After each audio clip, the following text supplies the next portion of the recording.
Hey everybody, Brian, Arizona Latender. And as I was editing this video, I came to find out I was pretty long-winded. I like to explain things, I like to talk, what do you know? Anyway, it's about 30 minutes long, so I broke it up into two parts. I wanted to give you a quick heads up. This is part one, and in this part of the video, you're going to see the disassembly of the 2020 FJR, how to get those side panels off. And then I will use the wet application method to put the decals on those side panels. At that point, we're going to break, go to part two of the video series. Part two is going to be the dry application method for the saddlebags, reassembly, and final pictures. So I hope you'll bear with me. I'm sorry it ended up two parts and I'm a little bit long-winded, but make sure you watch both videos. If you want to see a link to the second part, I'll put it on the screen as well. All right, have fun and enjoy. Thanks for watching.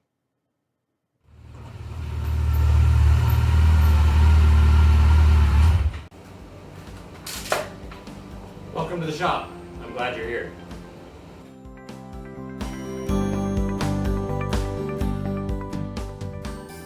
Now, let's get started.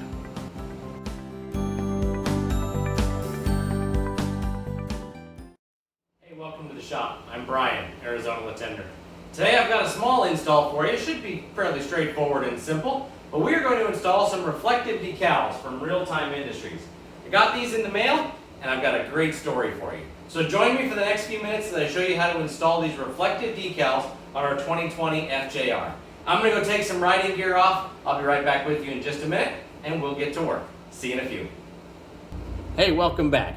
I've got the riding gear now put away. I've got the air conditioner cranked down here in the shop, and we're going to get to this install on these decals from Real Time Industries for my 2020 FJR.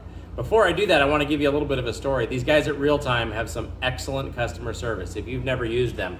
I ordered my product. The very next day I got a notice that my product had shipped. Actually, it came that night, but they hit the mail finally the next day.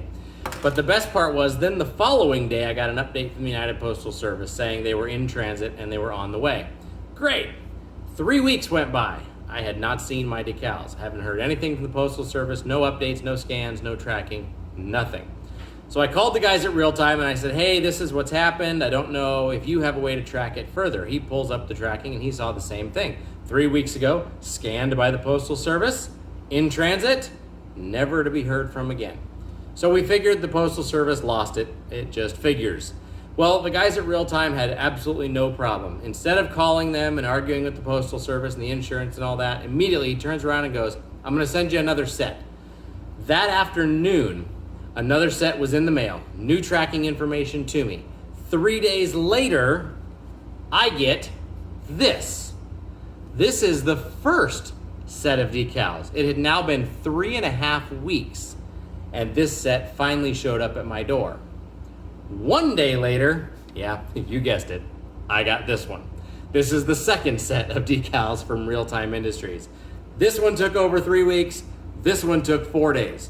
So these guys are amazing. Their customer service is phenomenal. I'm going to talk to them and find out if they want me to send those back or how they want to do it. Who knows? Maybe I'll be able to give them away right here on my channel. It'll be a lot of fun to mail them to you. There's some really cool decals.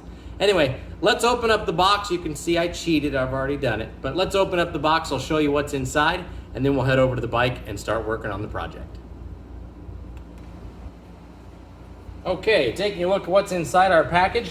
Well packaged from the guys at Real Time, overall taped up, taped the ever famous do not bend. Hopefully the Postal Service listened to it. These didn't look like they were crimped in any way, so that's good. I sliced open the end. Let's slide it out and see what we've got. All right, so the first thing we've got is, looks like the first set of stickers. We've got instructions from the company. It does let us know that these decals can be installed wet or dry. Some decals you can't install wet, so make sure you check on that. I had already looked it up, but we're gonna keep that handy. These are the two side panel stickers. It may be difficult to see in the camera, but this is a black decal with the silver Yamaha logo, and it's supposed to be highly reflective. I can see a lot of shine just from the shop lights, so that's gonna be great. I look forward to seeing these on the bike for sure. And then our second package, this is the second set that I bought, and again, another set of instructions. And these are the ones for the bags. We've got two vertical stripes that'll be used as accents. We've also got the FJR logo and the Yamaha logo for the bottom half of the bag for both left and right. So that's what we've got. Let's head over to the motorcycle and we'll get things off and get started. All right, so here we are with the 2020 Yamaha FJR. Now, those long side decals you saw that had the Yamaha logo on them, they are gonna go right here on this black panel. And it's a little difficult in the camera, I've seen, to tell the difference. I tried to change the angle a little bit today, but this is that liquid graphite up here. This is a gloss black panel, and this is where those first two decals are gonna go. The other two go on the back of the saddlebags. Hopefully you know how to take those off by now. So I'm gonna show you how you can remove this panel so that we can work on the bench a lot easier than working right on the motorcycle. So let's get into that. We'll remove the panels on both sides, and then we'll go back to the bench and install the stickers. Okay, so to remove the side panel on the cowling, this is actually a panel that is made to be adjustable. It's for heat and changing where the heat deflects. In, like I have it, is for warm weather riding, keeps the heat of the engine off of you and comes down out this bottom section here where there's an open vent. You also have the option to adjust this up. They come out a little bit, and that will deflect the heat up onto the rider. So with these being made to be removed and adjusted, it's actually very simple. What we're gonna do is we're gonna go down here to the bottom of the panel where that little vent is that the heat comes out. And you see that big silver thing right there? That's just a giant wing nut. And all you're gonna do is grab that, turn it 90 degrees, apologize, my hand's in the way, and that's gonna fall right out. And there's our connector. That's all it is. It's a 190-degree, easy installation. Set this aside, put it somewhere where you know you won't lose it. I'm gonna put mine actually up in the luggage compartment. And then we're gonna remove that panel. Now that we have the fastener removed, I've put it up in the little top compartment so I don't lose it and I can get to it later. Removing the panel is very simple. Now there's a little bit of discrepancy online as to how to do this. Some people are saying to actually push it down and forward, which on many models may be the case. On the 2020, that is not the case for removing this fairing. You actually need to push it up and follow the line of the body of the bike. You see this little gap here where my finger barely fits in? That's the gap we're gonna fill. When the panel comes up that much, it will then come right off. So very simple to do, very easy. The one thing I will caution you is if you're gonna grab the panel from behind, make sure you don't grab the plastic panel that it's attached to. It's very easy to do that and wonder why things aren't moving and you start to think you're gonna break something. What I found is much easier is just put your hand right down here at the bottom, use this hand to give a little bit of a friction motion and use this one to push up, and as you can see, the panel goes right into that gap. We fill that, and it comes right off carefully into our hands. So that's it. I'm gonna take care of the other side the same way. We're gonna take the fastener off the bottom. We're gonna push up and forward gently. We'll take the panel off, take them both back over to the bench, and then we'll get to applying the decals. We are gonna take the bags off and take them over to the bench too, but I'm gonna assume if you own an FJR, you know how to do that. Let's head over to the bench. Okay, so as you can see, I've got the two side panels off of the motorcycle now. I've got them laying here on the bench. We moved the tail bag stuff for the saddlebags up out of the way. I've also got the stickers laying next to the two panels, so I'll show you where they're gonna go, and then I'm gonna move one out of the way while we work on just one at a time. So, as you can see by the shape, and it may be difficult, but there is a definite body line right here. If you've ever done body work on a vehicle, you know a body line is just a crease or a seam. And so what's gonna happen is that's gonna lay right in there. It is very tight and very exact fitting. So that's why I'm gonna use the wet method. It will allow us a little bit of wiggle room to get that thing placed right. Once we do this and we'll get that on with the wet method, we'll set them aside. They need to dry completely before you put them back on the motorcycle. So I'm gonna do these first with the wet method. They're gonna work on the saddlebags, and then we're gonna let everything dry and put it back together. So let me move these aside. I'm gonna go ahead and just move this out of the way, and we will get to it on how to prepare these, how to prepare the panels, and how to get these put on. Okay, the first step whenever you're working with decals of any kind is always, always, always start with a clean surface. I know it seems odd. I know a lot of people, they think about it and they go, oh, it's no problem. We'll just put a decal on, wipe just this little spot. If you've got a decal this big on this panel, clean the whole panel. Because I'm telling you, air movement, dust movement, things like that can get on here and can really hurt your work. So, first step, clean the panel. Let me grab a rag. Okay, so I've got my nice terry cloth rag, very soft cotton material. These are actually a cotton polyester blend, but a very soft rag. I use them for all the windows and my helmet and things like that. We've got our window cleaner. We're just gonna apply the window cleaner liberally right over the top of the panel, not a problem. Okay, then we're gonna go ahead and clean the panel, and I'm gonna do my best to touch only the edges. Now remember, the sticker is gonna go on this portion, So if I have to touch it, I can touch down here, or even in this area is fine, but I really want to avoid touching where the decal is going to go. You may not think it, you may live in the arid desert of Arizona, where I'm from. You may think, man, my hands are so dry, there's no way there's oil on them. Trust me, there is oil on your hands. Some people will actually even put rubber gloves on to do decal work. I've done that quite a bit. So we're gonna go ahead and take this panel. We're gonna completely clean it. Make sure it is 100% clean. I don't have any reflections of oil or thumbprints or fingerprints or anything like that on it.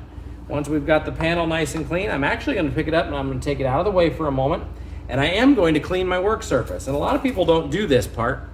But again, dust, dirt, the smallest little granules of sand, everything can be on your work surface. So you wanna make sure that is clean as well. Now, it's very important. This is something a lot of people don't think about even when you're washing a car.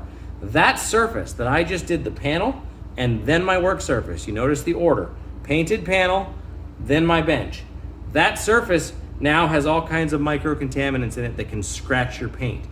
Don't use that surface again when we do the second panel. So what I'm gonna do is I'm now gonna turn the rag inside out so I have a clean panel, and I'm gonna set it aside so I don't have to forget about that, okay? Back to our decal. We bring the panel back over. It has dried off, and remember, we're doing the wet method of applying. Okay, we have our work surface clean, we have our piece clean, we have our decal. We're ready to go. Couple things you need to know about the wet application method when you put on decals. And again, props and kudos to the guys at Real Time Industries. I am not sponsored, this is not their deal or anything, but these guys are awesome. They even told you in the wet application some of the tips and tricks that many people don't tell people. It's considered one of those tricks of the trade by many. It's not necessary. Anyway, number one, on a wet application decal, you can only do it on a painted, smooth surface or a glass surface. So if you've got a texture like when we do the back of the saddlebags, things like that, we're not gonna be able to do the wet application method. The other thing that you need to know is you can only do it in moderate temperatures, 55, 60 degrees or more. It's warmer than that here in my shop, but right now the humidity outside is very high, so I've had the air conditioner running for a couple of hours to bring the humidity level down in the shop. I've actually got a thermometer. If I step off camera here, we're down at about 48% humidity in the shop right now. It's about 80 outside. So just wanted to give you an idea of that. So here's the wet application method. We've got it cleaned, we've got our decal, and we are ready to go. The other thing you need to have is you need to have a nice clean rag. So I've got one of those sitting aside right here. This is a different one from our cleaning rag. And some people like to use a squeegee with a piece this small. I'm not gonna worry too much about the squeegee. I'm just gonna use my finger in the cleaning rag and it should work fine. So first thing we do is we take our window cleaner, or if you don't have any liquid window cleaner, and they say it again on their instructions, a 50-50 mix, isopropyl alcohol and water works just fine. The biggest thing is you want the good evaporation of the cleaners and stuff, and you don't want a real harsh, like a degreaser or something like that, that's gonna take the sticky material, the gum, if you will, off the back of the decal. So we're gonna apply it liberally onto our part, and we're gonna then peel our sticker, and we're gonna apply it liberally onto our sticker. Now, what I like to do is pick a small corner, and that is the primary spot that I'm gonna hold on to. So as I pull the decal paper off, we'll sit that out of the way. I've only got one small spot that I'm touching, and we're gonna liberally apply this to the decal as well. We'll set our window cleaner aside, use our thumb and bring a little bit of that window cleaner up onto the spot I was touching. And now we're gonna lay this in place from the center out. So you're gonna let the center kind of fall in, and then you'll let the sides fall in. Now, it's gonna feel like it's sticking, but little by little, there you see it, it will give. There is some play to it with all that liquid and all that window cleaner. So you can line things up exactly as you want. I've got the sticker on the end, I've got this edge here.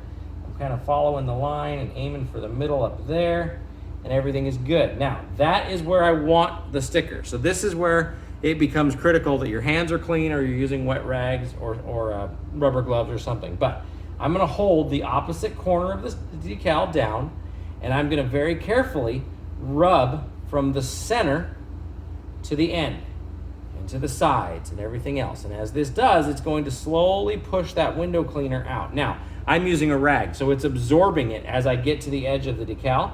so you're not really seeing it as much. If you were using the squeegee, you would see the window cleaner being worked out.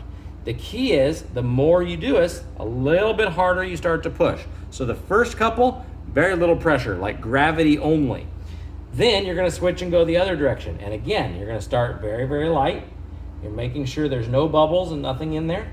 And then you're gonna come back, put a couple fingers inside the rag so you can get a little more pressure, and you're gonna come back with a little more pressure. But the key is you need to be holding the decal on the opposite side, because all that give is still there. It will allow the entire decal to slide if we need to. Worst case, if you get a really big bubble in here somewhere, you can actually peel the entire decal up, spray a little bit more window cleaner, and then put it back down carefully. It can work. It's not the best option and best idea, but it can work. So, oops, there we go. See, you see I moved the whole decal. So, we're gonna continue to work this out. I'm gonna make sure there's no bubbles on it. See a few in here. Working all the way to the ends.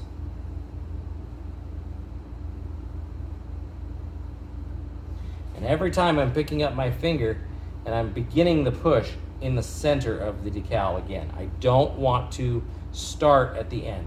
So even though it may look like the way I'm moving, I'm pushing from a side, I'm not. I'm actually starting in the middle and working my way out with where I put the pressure. So it's just the rag moving across at this point. Now, I think I've got all the air bubbles out. Everything looks good. We're tight.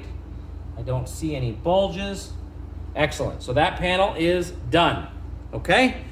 That's how you do it. That is the wet application method for a decal. Now, you need to take this, set it aside, let it dry completely. Don't go try to put it back on the motorcycle. Give it 5 to 10 minutes at least, all right? I'm gonna work on the second one. I'll video that and we'll just run through it quickly, and then we'll move to the saddlebags.